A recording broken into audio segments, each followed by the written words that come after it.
Joining me now is Dr. Ben Carson, former Housing and Urban Development Secretary. Dr. Carson, your reaction to today's executive actions and Susan Rice's announcement of them? Well, it's pretty amazing how people try to frame everything racially and how they create divisions among our society. You know, I grew up in the 50s and 60s, and I can tell you what real racism was like. It was an everyday event. The world is very different here in America right now. And, you know, to use race as a mechanism to obtain power and position, I think is really quite shameful. And in fact, race relationships have deteriorated. Why have they deteriorated? Because of the great emphasis trying to create white guilt and black victimhood. Those are two very bad things, and when you put them together, it results in some policies that absolutely make no sense. So the real conflict here is between common sense and idiocy. That's what's really going on. Now, on PBS tonight, responding to the criticisms of the Biden executive actions, Susan Rice said this. It's a bit rich, frankly, for Republicans to suggest that by trying to lift up everybody, we are dividing America. We just had 4 years of the most divisive, vitriolic presidency that one can imagine. And that division was a political strategy. And thankfully, it hasn't worked because it is not what the American people want.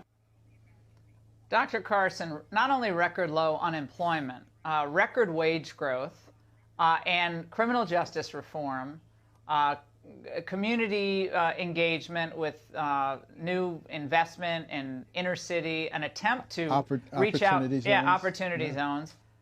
None of it registers because they don't want it to register. Yeah, well, they're saying, don't believe your eyes, just believe what we're telling you. And you are a victim, and these people are oppressing you.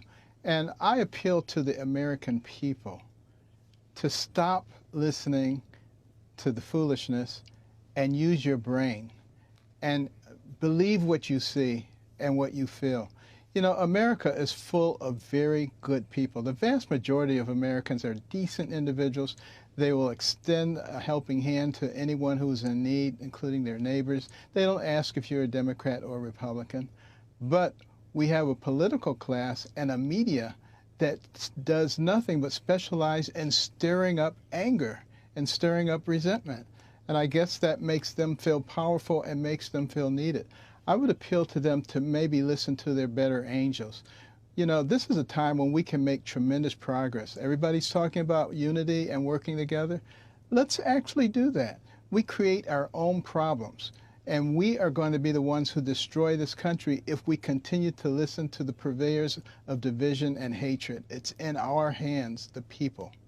One of Biden's executive orders, Secretary Carson, took aim at federal housing policy. Of course, you used to be in charge of that. Watch. Housing is a right in America, and home ownership is an essential tool to wealth creation and to be passed down to generations. Today, I'm directing the Department of Housing and Urban Affairs and Urban Development to redress historical racism in federal housing policies. Dr. Carson, do you feel he's attacking you directly in that statement? Well, I don't feel attacked because I think we made a tremendous amount of progress in that area. Recognize that the majority of discrimination cases in housing had nothing to do with race. It had to do with disabilities. We're very concerned about housing and have removed many of the obstacles, particularly for minorities, because it's the primary mechanism for wealth creation in this country. The average homeowner is worth $200,000. The average renter is worth $5,000. Obviously, we want to change that dynamic. We need to work on the policies that will allow that to be done. And I hope that this administration, rather than feeling the need to point fingers, will utilize some of the gains that we made, capitalize upon those, and make more progress. Well, raising energy prices, which is what's happening now. You probably noticed what's happening at the pumps, but that's going to be a big added cost to most people, especially on the lower ends of the economic ladder. It's horrific. Dr. Carson, great to see you tonight. And Well, let me just say that's an area where we need to make progress and common sense, because we say we have to have these solar panels, and yet if you open a solar panel, what's in there? Copper and other kinds of elements that they're trying to suppress through the Department of Interior. It makes no sense. Dr. Carson, thanks so much.